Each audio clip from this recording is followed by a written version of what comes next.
I don't know if it would have mattered at all how it would have played on Friday night. Minnesota Duluth played so well. And, first of all, they're the number one pick in the North. They're a really good team. And then to see them play like that, we could have played well. It wouldn't have made any difference. Saturday, obviously, is a different story. And I was reflecting back of just the season in general, and it's been kind of a lot of heartache this year. A lot of tough losses. You go back, we started the season at Valley City, and we lost on a buzzer beater, although that one didn't hurt as bad, exhibition. So, we had a great shot to win it at the end, and somebody that probably shoots 60, 70% normally, that shot that she took just didn't go, but exhibition. Then we lost to Chaminade in Hawaii on a half-court, freaky, buzzer beater, and that was really devastating. And then Saturday, so it's been a lot of heartbreak this year, a lot of tough luck, and I guess we just got to keep fighting. It's kind of the way life is. Sometimes life throws you some lemons, and you just got to keep fighting and plugging away. How the girls kind of handled all this heartbreak so far? Well, like I said, it's been tough. I saw them on Sunday night, and they seem to recover fine. They've got finals this week, and so that's their big, focus right now is doing well in their final test. But they seem to be coming around on Sunday night. But like I said, we've just been really unlucky, and that's too bad. Like I said, last year we got some breaks, and this year we just aren't getting any, and that's really hard to swallow. How can you guys manage to put together a good four-quarter effort? I mean, reading at the St. Cloud State stats, a 23-3 second quarter to have a team come back, that has to be tough on the girls. And how can you just have a more complete effort so that doesn't happen? And on top of that, people always reflect on the last play or two, and I guess I really don't. We haven't worked on situations yet. We won't until January, but there's some breakdown things that happen, during the game that I see that the general public wouldn't. For instance, there's a player going to the rim that we don't help on. Even if she's attacking the rim, you don't help. You don't lose sight of one of their other players that's shooting now 60% from three. If you're shooting 60% from three, you don't lose track of her. And that did happen. So that was a huge three, and I'm sitting there, it's unfocused things like that we can't let happen. Like I said, when you don't have as much talent as maybe the opposition does, you have to take care of those little things, and you got to focus on, who their scorers are, who their shooters are. And that was one bad possession, and maybe that cost us the game, things like that. So don't just focus on the last play or two, but there's other blown things that we do.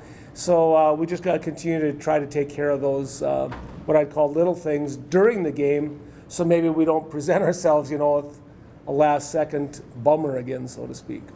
I know, early in the season, you guys really have to be worried about putting your own stuff together, but when you look at Moorhead, they've gotten off to a really good start. Yep. What really jumps out at you? Again, like St. Cloud State, I don't know anything about Moorhead State. I really don't. That's not my scout. That's my assistants. What I did for St. Cloud State this past weekend was I was here working at 5 a.m. on Saturday morning, and I crammed and watched 4 games. So that's what I do is I do a cram session. I look at my coaches, my assistant coach's scout. She has clips already for me, and then I go and I watched 4 games this past Saturday, and I'm going to do the same next Saturday. So right now I'm concentrating on Northern State, which is the first game Friday night. I'm done with the scout. I know quite a bit about them, but I know nothing about Moorhead State.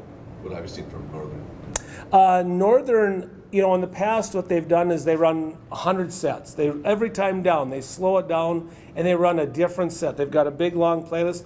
And now with a new coach, finally after I think it's 39 years, they've changed things up a little bit, but they're still the big, strong, pounded inside type. And that's going to be the big concern on Friday night is, we can't let them pound it inside because they're big. They're small starters, 5'9", and like I said, they're big, strong girls, so we have to put pressure on them. A lot of different guards can post you up, so that's my big concern. Don't let them pound it inside.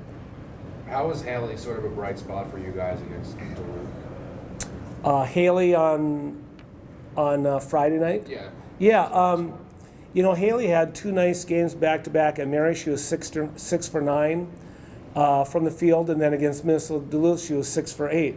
So 2 great back-to-back games, and we need that because on Saturday night against St. Cloud State, our posts only scored 4 total points the entire game. So when that happens, that puts too much pressure on our guards. So we need, like you said, Haley to step forward, or one of our posts to step forward. We've got to get points out of that position, and we didn't Saturday night, and that sometimes is going to put too much pressure on our 3 guards who are doing a lot of our scoring.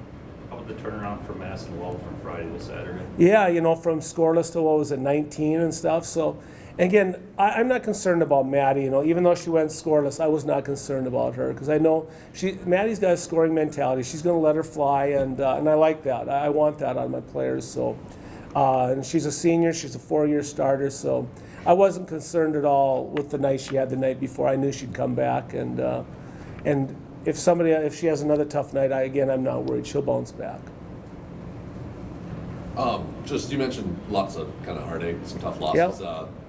Saturday's game's your last game for 15 days. Is the break kind of just going to be good for the girls to? It is. It's going to be good, and matter of fact, it's an extended break. It's about 10 days where they get to go home, and hopefully they do some conditioning. But it is. It's just been a lot of. We are so close. You take the St. Cloud State game and the Chaminade game. We could very easily be 7-2, and just that. I guess that type of stuff happens, and so it will. It'll be just good to get away from basketball for a while. And then I don't know if I told my seniors this the other day. I don't know if they realize when they come back, there's only 2 months left of their career when they come back. So that's kind of an eye opener that wow, it went that fast, and I've only got 2 months left of my career. So with that being said, I know they'll come back no matter what the circumstances this weekend. And just like last year, we'll come back fighting and give her all we got for the last 2 months of the season.